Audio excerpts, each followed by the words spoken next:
So, welcome to the first of our snippets for fall 2021. So we'll be doing this basically every week. This week, twice a week, I'll do usually three sort of short lecture snippets. So what I wanted to do in the first batch of snippets for this week is to move really quickly up to the 20th century. And I'm not attempting to be comprehensive here, but just to give a sense of where things are. So the first of the snippets is going to look at the colonial foundation and foreign policy in the early republic. So this map that I have on the screen is a map of Europe in the 1720s, and you can see the beginning of the formation of nation states of Russia, independent Poland here, Austria, Hungary, France, and Great Britain in the western part of the continent, Spain to the south. Spain had been the dominant power in the 16th century, but they're in decline. In the 1700, beginning in 1688, continuing through 1815, the dominant powers in this international system are Great Britain and France, and they have rivalries within Europe, but also rivalries in Africa and East Asia, and also in North America. And so, really, the beginning part of U.S. foreign relations comes in this colonial rivalry between the British and the French. So this is a map of Britain and France possessions in North America as of around 1750. The red areas are under British control. The blue areas are under French control. The orange area is Spanish Florida.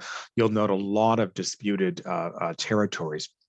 And one of the odd things about this system is that even though these British colonists were technically part of Britain and under the system that existed at the time called mercantilism, which some of you might have encountered in high school history, which basically means that the colonies existed for the betterment of the mother country only. The British colonies functioned as kind of an independent entity in these colonial wars between Britain and France. And in the most significant of these wars, the French and Indian War, which lasted from 1754 through 1763, there was a call enunciated by Benjamin Franklin for colonial unity for strategic purposes. And that really starts us in this course, the idea of a unified United States as a strategic necessity, something that would keep the colonists together. This technically shouldn't have happened. Colonists are supposed to be dependent strategically on the mother country. They're not supposed to be making independent strategic decisions. But here you have a situation where you'll have, British, French, Indian, and a lot of independent Indian nations in the Northeast and Midwest here that are being made on the ground. Britain is 3,000 miles away. It takes months to get orders to and from Great Britain. So the decisions needed to be made locally. And in the U.S. War for Independence from 1776 through 1783, the United States benefits, the U.S. wins the war, but it wins the war in part because of successful diplomacy. It gets assistance from the French, from the Dutch, from the Spanish, even gets a kind of benevolent neutrality from the Russians.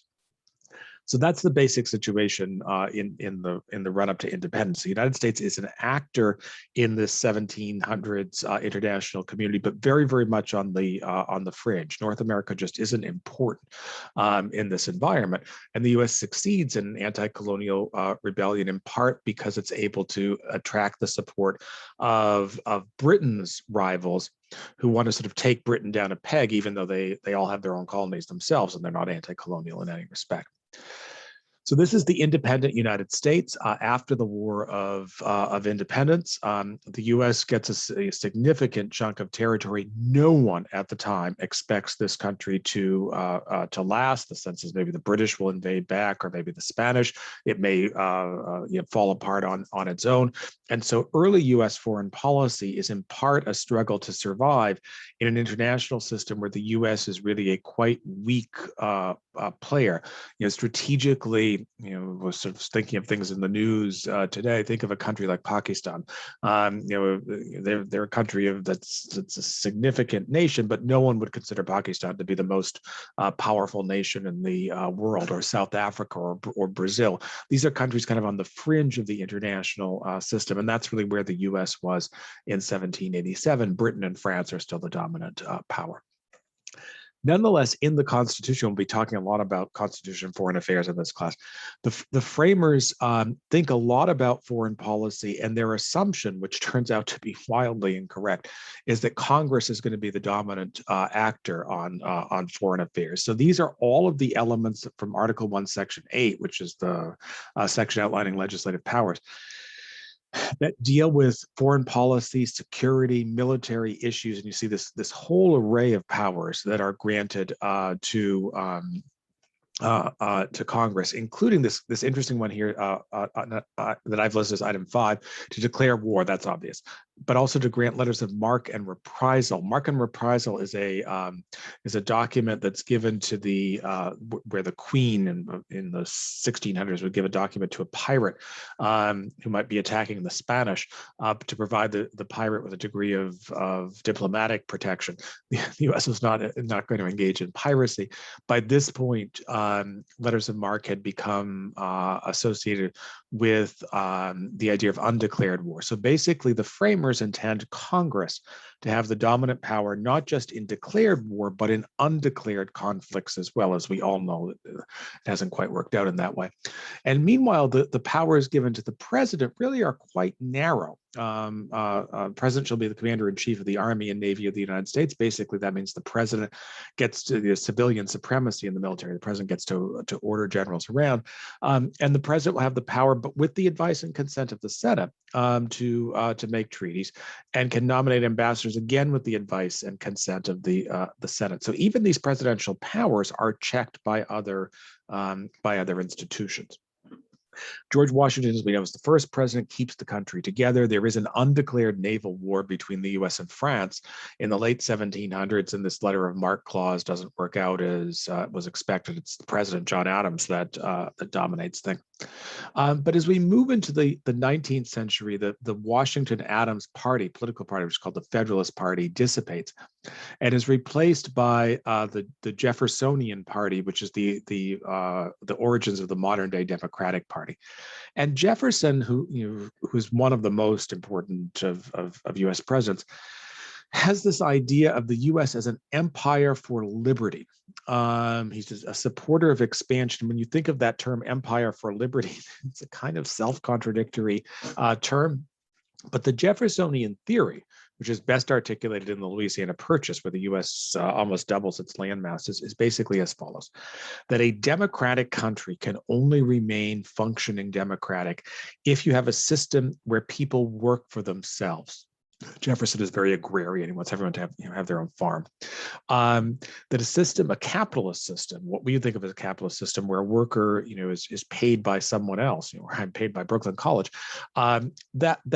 that citizen is not going to be independent, because the citizen, when he or she, or at this point we're just talking about men, but eventually he or she votes, will be dependent on, they'll be thinking, well, we have a virtuous choice, but also we have a choice of maybe we need to do what is in our employer's best interest.